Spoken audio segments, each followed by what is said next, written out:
atau lain sebagainya itu berawal dari hadiah-hadiah yang diberikan semasa atau di dalam tugas, ya, atau ketika kita bertugas, ketika kita menjabat. Datanglah hadiah-hadiah itu, minimal itu akan mempengaruhi kita di dalam bekerja, ya, kita akan mempengaruhi kita dalam menjalankan tugas. Nah demikian, ya, suatu ketika nanti ketika ia ingin main mata dengan kita nggak bisa menolak, karena kita sudah termakan budi dengannya, dengan hadiah yang diberikan, yang kita terima. Nah, kebanyakan korupsi di Indonesia itu berawal dari situ. Ya, berawal dari hadiah-hadiah, tips-tips dan lain sebagainya. Kita fasilitas gratis yang diberikan. Nah, akhirnya ya berujung kepada sikap lemah di dalam menjalankan tugas. Akhirnya mudahlah ya pegawai atau pekerja itu disogok, disuap, atau ya artinya kong kali kong. Ya, bekerja sama dengan pihak-pihak lain untuk meloloskan proyek mereka atau dan sejenisnya. Nah demikian ya Khonifuddin. Jadi yang terbaik adalah ya hindari, itu yang lebih baik, lebih selamat bagi kita, ya lebih berwibawa bagi kita sebagai seorang pegawai, seorang pejabat, dan juga lebih memudahkan kita di dalam menjalankan tugas-tugas kita tanpa terpengaruh dengan dengan unsur-unsur lain. Seperti kata Nabi tadi, coba dia duduk di rumahnya, yaitu dia tidak memegang jabatan itu, apakah datang hadiah-hadiah itu kepadanya? Sebagaimana yang saya sebutkan tadi, coba seorang pegawai atau seorang pejabat ketika dia menjabat, parsel yang datang kepadanya itu banyak sekali, hampir satu kamar kita sebutkan tadi. Nah begitu dia tidak menjabat lagi, ya baru tahun kemarin dia tidak menjabat lagi, tahun depan hari raya berikutnya atau hari Idul Fitri berikutnya, nggak ada satu parsel pun yang datang ke rumahnya. Nah ini menunjukkan bahwa orang-orang yang memberikan hadiah itu ada tujuannya tentunya, ya. Nah demikian ya Khonifuddin. Wallahu a'lam bishawab. Nah, terima kasih atas jawaban yang disampaikan oleh Ustaz. Berikut di kesempatan ketiga masih dari penelpon ada Ibu Siti di Jakarta, silakan. Assalamualaikum Ustaz. Waalaikumsalam warahmatullahi wabarakatuh. Afwan, anak ingin bertanya. Ya, ingin bertanya begini, suami anak udah meninggal Ustaz tahun 2010. Kemudian beliau meninggalkan sedikit harta, alhamdulillah gitu ya. Kemudian apakah uang kalau 40 jutaan itu sudah mencapai nisab Ustaz? Sedangkan kami beranak 3 ini belum masih sekolah, anak kami masih sekolah. Saya belum punya pekerjaan gitu Ustaz. Mohon penjelasan demikian. Assalamualaikum warahmatullahi wabarakatuh. Waalaikumsalam warahmatullahi wabarakatuh. Silakan Ustaz. Ya, uang 40 juta itu sudah mencapai nisab, ya, sudah mencapai nisab emas sekarang ini, ya. Dan dikeluarkan darinya 2,5%. Ya, dan setelah berlalu masa 1 haul ya pada harta itu, ya, dan boleh didahulukan ataupun dipercepat pengeluaran zakatnya 2,5% itu sebelum tiba masa haul jika diperkirakan harta itu bertahan sampai masa 1 haul, yaitu 1 tahun. Nah demikian berkaitan dengan harta 40 juta itu. Nah itu sudah setelah dikeluarkan satu hutang ya yang kita miliki, ya, kemudian juga kebutuhan harian yang kita harus keluarkan, ya, tanggungan-tanggungan yang harus kita keluarkan, nah itu dikeluarkan semua. Nah sisanya itu adalah harta yang harus dizakati. Wallahu a'lam bishawab. Apabila sudah mencapai nisab dan telah berlalu 1 haul, itu 1 tahun dari harta tersebut, ya. Nah demikian, wallahu a'lam. Baik, terima kasih atas jawabannya. Dan kita angkat berikut dari pertanyaan melalui pesan singkat yang sudah begitu banyak masuk dari pendengar di Jakarta yang menyampaikan pertanyaannya. Ya Ustaz, saya adalah istri dari seorang anggota polisi. Beliau seorang reserse bagian curanmor, yang mana karena di antara kendaraan yang ada di kantor butuh perawatan, maka dari kantor suami menitipkan kendaraan motor untuk dipakai oleh suami dan saya untuk keperluan pribadi sampai diambil oleh pemiliknya. Apakah hukum dari motor tersebut? Apakah boleh bagi kami untuk memakainya? Ataukah bagaimana Ustaz? Jazakallah khairan.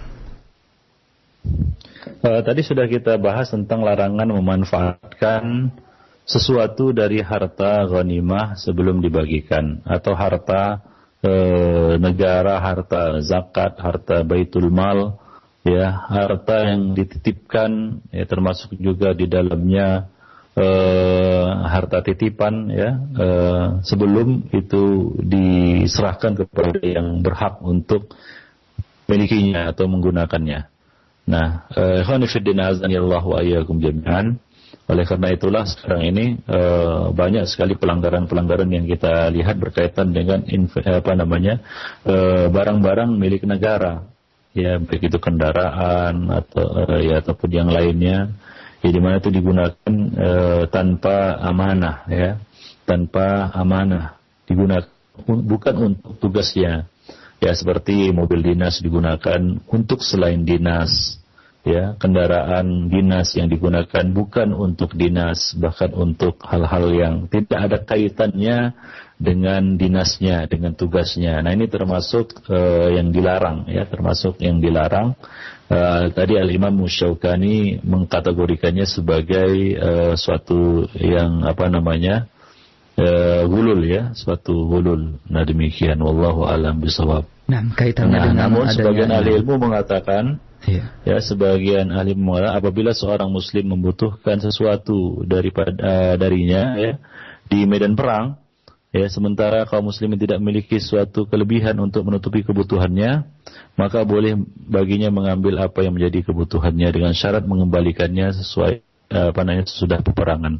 Artinya kalaulah, ya, dibutuhkan itu, misalnya kalau tidak dirawat, ya, maka atau didiamkan maka akan hancur, karena kendaraan kalau tidak dipakai juga akan hancur, ya, maka dibolehkan untuk merawat barang itu, ya, untuk merawat barang itu dan dikembalikan sesuai dengan kondisinya. Nah, demikian, wallahu a'lam bishawab. Nah, terima kasih atas jawaban yang telah Ustaz sampaikan. Berikut di kesempatan selanjutnya ada pertanyaan dari Pak Wagino di Jambi yang bertanya, Ustaz, saya seorang lurah yang mendapat upah 1 tahun sekali. Tapi tahun lalu saya cuma kerja 2 bulan dan selanjutnya sakit selama beberapa bulan. Apakah upah yang 1 tahun sekali tersebut boleh untuk saya ambil atau bagaimana, Ustaz? Terima kasih atas jawabannya. Ya, tentunya kita cuma bertugas 2 bulan. 10 bulan tugas itu kan dipikul oleh orang lain atau yang menjadi wakil kita atau yang menggantikan kita. Maka ya dibagilah kepada orang yang menjalankan tugas itu selama 10 bulan. Wallahu a'lam. Baik, terima kasih. Kemudian kita angkat pertanyaan dari Pak Hidayat di Cilengsi. Ustadz, bila ada infak dengan uang hasil dari korupsi, apakah bagaimanakah hukumnya? Apakah diterima ataukah tidak? Namun bila sudah bertobat, apakah infak tersebut tetap juga tidak diterima? Mohon penjelasan dari Ustaz. Jazakallah khairan. Iya, tentunya penggunaannya boleh, ya, digunakan, ya, untuk kepentingan kaum muslimin. Ya, nah itu lebih bagus daripada digunakan untuk suatu yang memudaratkan kaum muslimin, itu lebih parah lagi, ya. Nah, adapun perbuatannya itu termasuk dosa dan dia harus bertaubat darinya. Ya, dia harus bertaubat darinya, ya. Namun dia tidak memperoleh apa-apa dari apa yang telah disedekahkannya itu. Ya, Nabi mengatakan syirakun minar atau syirakani minar, ya. Seutas tali sepatu dari api neraka atau sepasang tali sepatu dari api neraka. Nah, kecuali dia memang betul-betul bertaubat kepada Allah Subhanahu wa taala dengan taubatan nasuha, dia iringi taubatnya itu dengan iman dan amal soleh. Ya, setelah dia kembalikan harta itu kepada pemiliknya, ya, dia iringi taubatnya itu dengan iman dan amal soleh. Ya, salah satu amal soleh adalah menuntut ilmu dan dia rajin bersedekah setelah sebelumnya dia lalai di dalam urusan harta itu. Nah, kemudian ya dia tidak mengulangi perbuatannya, walam yusiru ala ma fa'alu, tidak meneruskan atau tidak kembali melakukan perbuatan yang sama. Mudah-mudahan Allah Subhanahu wa taala yubaddilu sayyi'atihim hasanat. Allah akan mengganti keburukan-keburukan itu menjadi kebaikan-kebaikan. Wallahu a'lam bishawab. Mudah-mudahan Allah Subhanahu wa taala menjadikan itu sebagai tabungan pahala baginya jika dia betul-betul dan sungguh-sungguh bertaubat. Wallahu a'lam. Jazakallahu khairan atas jawabannya. Dan satu pertanyaan kembali dari pesan singkat dari Abu Karimah di Matraman yang bertanya, Ustadz, saya bekerja di bidang ekspedisi, kemudian ada barang-barang yang tertumpuk sudah lama, dan karena barang ini tidak diambil oleh pemiliknya, pihak kantor akan membakar barang-barang tersebut. Kemudian sebagiannya saya ambil sedikit. Apakah hukumnya dari hal ini? Apakah boleh? Dan mohon nasihat dan penjelasan dari Ustaz. Jazakallahu khairan. Ini berkaitan dengan perjanjian yang ada antara perusahaan dengan pemilik barang. Ya, kita nggak tahu di situ apakah ada perjanjian apabila tidak diambil dalam waktu sekian hari atau sekian bulan atau sekian tahun maka barang itu hangus. Kita tidak tahu apakah ada peraturan seperti itu, perjanjian ya, persyaratan seperti itu. Kalau ada persyaratan seperti itu, al-mu'minuna ala syurutihim. Orang-orang mukmin itu atau al-muslimuna ala syurutihim. Orang-orang Islam itu harus menepati persyaratan yang telah disetujuinya. Nah, demikian. Ya, nah dalam hal ini tentunya itu menjadi wewenang perusahaan itu. Nah, kalau misalnya dia kebijakannya dibakar, ya dibakar ataupun dimilikinya ataupun dimusnahkannya itu kembali kepada perusahaan itu. Namun tidak boleh para pegawainya mengambilnya diam-diam tanpa pengetahuan perusahaan atau tanpa seizin perusahaan itu. Wallahu a'lam bishawab. Nah, demikian. Nah, tapi kalau dia mengambilnya dengan seizin menggunakannya ya, mengambilnya dengan seizin perusahaan itu, wallahu a'lam, ini tidak mengapa. Nah, demikian. Ini jika ada persyaratan ataupun perjanjian ya. Ya, demikian. Kalau tidak ada maka perusahaan itu tidak boleh menggunakan harta itu sampai pemiliknya datang. Wallahu a'lam bishawab. Baik, terima kasih. Kemudian kita angkat dari pesan singkat kembali, dan ini banyak disampaikan pertanyaannya oleh para pendengar, diantaranya Ibu Yuni di Tebet, Abu Wafa di Cilengsi, dan beberapa penanya yang lainnya yang bertanya, ya Ustaz, bagi seorang pengajar, guru baik di SD, SMP ataupun SMA, yang saat ini terjadi banyak di antara guru atau di antara wali murid yang memberikan hadiah-hadiah ketika penerimaan rafat ataupun menjelang Idul Fitr. Bagaimanakah hukum dari hal ini? Apakah diperbolehkan untuk diambil? Mohon penjelasannya, jazakallahu khairan. Ya, itu tidak mengapa ya bagi guru yang menerima hadiah dari wali murid ataupun dari jika tidak ada tendensi apa-apa yaitu ingin agar anaknya diperlakukan istimewa atau diberi nilai yang lebih dan lain sebagainya. Nah, demikian, wallahu a'lam bishawab ya. Karena itu termasuk ya, kita membahas kebaikan dengan kebaikan ya. Karena dia telah mendidik anaknya, mungkin dia ingin mengungkapkan rasa terima kasih ya, maka dia memberikan hadiah kepada guru itu. Wallahu a'lam, ini tidak termasuk dalam pembahasan kita pada hari ini. Namun bila terjadi tendensi yang lain, Ustaz, kita mengetahui orang tua wali, orang tua wali yang memberikan lebih itu bagaimana, Ustaz? Sehingga akhirnya memberikan dampak si guru itu bersikap mengistimewakan anaknya, begitu, Ustaz? Bagaimana? Ya, kalau ada titipan-titipan tertentu ya, dari wali-wali santri yang memberikan hadiah tersebut, maka dia wajib menolaknya. Nah, demikian. Ya, karena juga kita tidak boleh menolak hadiah dari seorang muslim. Ya, menolak hadiah dari seorang muslim itu tidak boleh ditolak, kecuali ada tujuan-tujuan batil atau tujuan-tujuan yang menyimpang dari hadiah tersebut. Demikian, wallahu a'lam bishawab. Baik. Nah, demikian ya. Baik, itu adalah sebagai mungkin ungkapan rasa ya terima kasih dari wali-wali santri itu, orang tua itu yang merasa anaknya telah dididik dan lain sebagainya. Jadi guru-guru itu ya bolehlah menerimanya. Ya, demikian. Baik, Ustaz. Ya, demikian juga mungkin sekarang ini ya para ustadz juga banyak dapat hadiah itu lebaran ini. Atau kru roja juga. Ya, alhamdulillah, nah, Ustaz. Ya. Ya, selama tidak ada tujuan-tujuan yang batil di balik itu, ya tidak mengapa. Wallahu a'lam bishawab. Baik, terima kasih. Nah, ini tidak berkaitan dengan bahasan kita pada pagi ini. Wallahu a'lam. Baik, Ustaz, masih ada waktu saja untuk satu penanya terakhir tampaknya di pesan di telepon kita di pagi ini. Nah, halo. Halo, assalamualaikum. Waalaikumsalam warahmatullahi wabarakatuh. Silakan, dari mana Ibu? Mohon maaf dikecilkan volume radionya, Bu. Iya, dari mana Ibu? Dari Rama di Jakarta. Silakan Umu.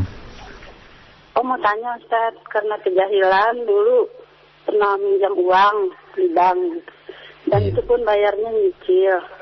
Nah sekarang kalau misalnya nih gaji dari 5 juta itu dengan punya utang masih wajib nggak mengeluarkan 2,5%, tapi punya utang gitu Ustaz? Iya. Itu aja. Syukran. Assalamualaikum warahmatullahi. Nah, waalaikumsalam warahmatullahi wabarakatuh. Silakan Ustaz. Kaitannya mungkin dengan yang pertama zakat mal mungkin saja. Zakat penghasilan. Zakat penghasilan. Tidak ada zakat dari penghasilan ya, dari gaji ataupun upah atau penghasilan yang kita peroleh ya. Nah demikian.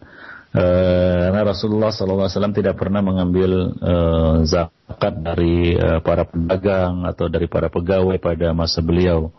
Beliau hanya mengambil zakat emas dan perak dari mereka. Nah demikian. Artinya ya para pegawai ataupun pedagang yang sudah punya emas dan perak itu uang itu wajib mengeluarkan zakat dari uang yang mereka miliki, dari uang yang mereka simpan, bukan dari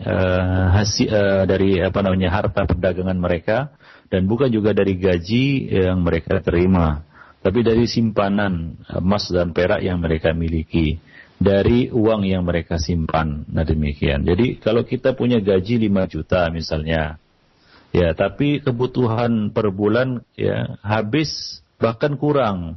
Nah, kalau kurang atau pas-pasan itu termasuk miskin kita itu sebenarnya. Bahkan kita ya termasuk ya orang yang berhak menerima zakat. Nah demikian ya. Nah itu tergantung daerahnya ya. Antara satu daerah dengan daerah yang lain tentunya berbeda. Ya UMR-nya kan begitu ya. Nah demikian. Jakarta saya tidak tahu berapa. Ya. Nah, tapi yang jelas kalau kebutuhan kita itu ternyata lebih besar daripada pendapatan kita atau ya minimal pas-pasan, ya tentunya tidak ada yang bisa kita tabung. Nah, kita termasuk orang yang tidak berhak mengeluarkan zakat. Apalagi kita masih punya hutang yang harus kita lunasi. Kalaupun kita punya simpanan, ya dan simpanan itu sudah mencapai nisab, ya itu pun harus dipotong dari hutang yang kita miliki. Ya baru sisanya apakah sudah mencapai nisab atau belum. Ya misalnya kita punya 20 juta, nah itu sudah sampai nisab. Tapi ternyata kita punya hutang 15 juta. Nah kita keluarkan dulu hutang ini, ya 15 juta, tinggal 5 juta. 5 juta sekarang ini belum mencapai nisab. Wallahu alam bisawab. Nah demikian jawabannya. Nah, pertanyaan Ibu tadi menutup perjumpaan kita Ustaz. Kami ucapkan terima kasih, jazakallah khairan, dan kesimpulan akhir atau penutup untuk perjumpaan kita silakan. Ya, para pendengar yang budiman, alhamdulillah pada pagi ini kita telah membahas kabirah yang ke-22, yaitu haramnya ghulul dan korupsi ya terhadap harta ghanimah, harta baitul mal, harta umat, harta zakat atau sejenisnya. Karena itu termasuk perbuatan khianat. Allah Subhanahu wa taala tidak menyukai perbuatan khianat.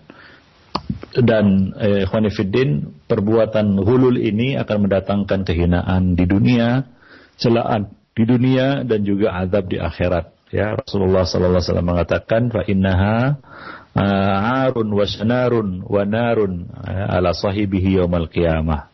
Ya, itu merupakan celaan, hinaan, dan api pada hari kiamat, api yang akan membakarnya pada hari kiamat. Dan juga Rasulullah sallallahu alaihi wasallam ya menjatuhkan sanksi kepada orang-orang yang melakukannya, yaitu jenazahnya tidak disolati oleh para tokoh masyarakat atau tokoh agama atau alim ulama, ya orang-orang saleh, sebagai bentuk kehinaan baginya di dunia. Ya, nah sebagai bentuk kehinaan baginya di dunia, sebagaimana dikatakan oleh Imam Ahmad tadi, bahwa kami tidak mengetahui Rasulullah menolak untuk menyolatkan jenazah. seseorang, melainkan seorang yang melakukan ghulul dan seorang yang membunuh dirinya sendiri. Nah demikian. Jadi intinya adalah hendaknya kita menjauhi perbuatan dosa besar ini, yaitu melakukan ghulul dan korupsi terhadap harta ghanimah, harta baitul mal ataupun harta zakat. Demikianlah, mudah-mudahan Allah Subhanahu wa taala membersihkan harta kita dan menjadikan kita orang-orang yang senantiasa berada di atas agamanya, berada di atas sunnah nabinya, dan kita dijauhi dari mara bahaya dan fitnah di dunia maupun di akhirat.